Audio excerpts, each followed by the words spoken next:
This is such a great question, and I'm so glad you asked. I think the biggest thing to consider with the bar exam is that it is a system, it's a process, and you have to trust it. There's a reason the bar prep courses are split up the way they are, but I'll explain my theory on it, and I think this might help you. So, the way the bar prep courses work typically, and I did Barbary, but I know Themis and Kaplan also kind of work on this type of system, although the dates might be a little different depending on what your classmates are doing and how quickly they go.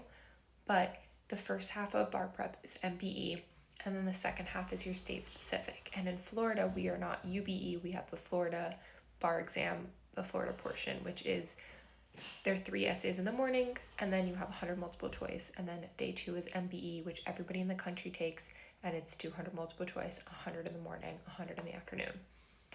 And I think the reason why you do Florida second, even though in the actual exam it comes first, is because the best way to know the distinctions is to really know the MBE rules, the model rules, super, super strong. So you want to lock that in, you want to get that down pat, and then when you around 4th of July, so in about 2-3 weeks, you'll be taking an MBE simulated exam, and that is when you will see how well you're actually picking up the information. Remember, it's not about memorizing the rules, and it's not about cramming. This is not an overnight, like all-nighter type of study process. I mean, I know that works for some people. If you work well doing all-nighters, then by all means, but that is not something that worked for me. I made sure I got my 8 hours of sleep, and I really recommend you prioritize nutrition and drinking water and mental health and sleep during this process as well, especially because this is going to set you up for practice and having these routines and tools already in your toolbox. I digress. My point being, you really want to make sure that when you do the simulated exam and you're reviewing your results, it's not just, okay, great, I got X number right out of the total. It's more, where can I improve? What are the topics and subtopics? What are the main, is it contracts that you're really struggling? Is it evidence? Where are you really struggling, and where can you put more focus into in your studying? So then you'll go and use something like Adaptabar or What's the Issue, or anything like that, any supplemental materials. I personally use Adaptabar, and I highly, highly, highly recommend it. I know it's another investment, but it's worth it. Using Adaptabar to then go and focus on those subtopics that you need extra support in. And then after 4th of July, you're going to switch now to doing the Florida lecture. So you're going to learn things that you haven't probably learned unless you took Florida specific bar prep classes in school. So like if you took Florida constitutional law or family law or anything like that, then you'll start recognizing these things because that's where they'll come up.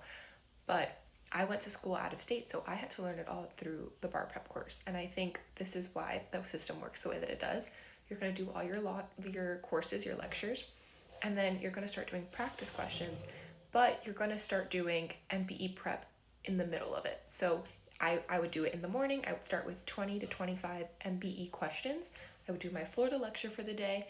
I would do my lunch break, and then I would do my essay practice or more MBE practice. And then I would finish off the day with, whatever I didn't do before. So if I hadn't done an essay, then I would do the essay. If I had done MBE practice in the day, or if I had done essay practice, I would do another 25 MBE questions in the afternoon or the evening.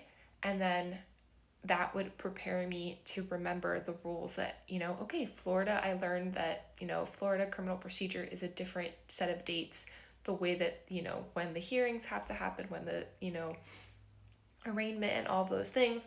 And then in regular criminal procedure, the model rules, it's this. And you want to start taking notes. You want to have a chart of what are the differences, which I think at least Barbary provided for you. But if you need to manually write it yourself, great. Another tool that I would recommend is getting a notebook and writing down all the rules, not just for MBE that you're regularly missing or you need more practice on, but having a separate page for Florida of the rules that you're continuously needing more and more practice on.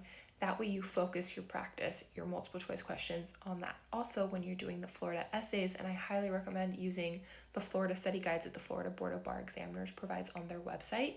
When you are doing your issue spotting practice, focus on the subsections that you're struggling with. So if you are not doing well in family law, make sure you do a lot of family law essays. So you spot the issue, and if you're regularly missing the issue or the sub-issue, add that to your notebook. And then you go and do multiple choice practice or more essays. and you just continuously train yourself and you're drilling the rules over and over. It's not so much about memorization, it's more about being able to spot the issue. That's why it's called What's the Issue, that supplement. What is the issue, and what are the rules that apply to this issue, and then how do you apply the rule to the facts? And that is what you're doing every day as a lawyer when you're advising your client, when you're advocating for them, is they're coming to you with an issue and you're thinking back in your Rolodex, okay, great, this is the facts, this is what you're telling me, I think these are the issues that I should do some research on. Mind you, in practice, you're going to have resources, you're going to be able to go to your case books and to go Google and to, talk to somebody.